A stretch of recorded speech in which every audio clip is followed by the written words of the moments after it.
That challenge o'zbek sof badiiy tilida hech qanaqa parazit so'zlar, so'kinish, qo'pol so'zlarsiz, rus tili aralashtirmasdan badiiy tilda gaplashishni o'rganaman 1 minut ichida.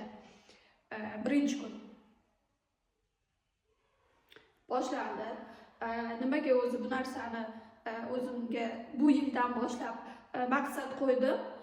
Chunki meni fikrlash doiram xayolda masalan xayol qilasiz-ku, o'shanda meniki rus tilida ketadi. Fikrlashim rus tilida.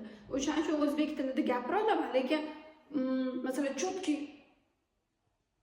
chotki noto'g'ri. Fikrimni yetkazib berishi rus tilida osonroq menga. Chem o'zbek tiliga qaraganda. Chem ketdi.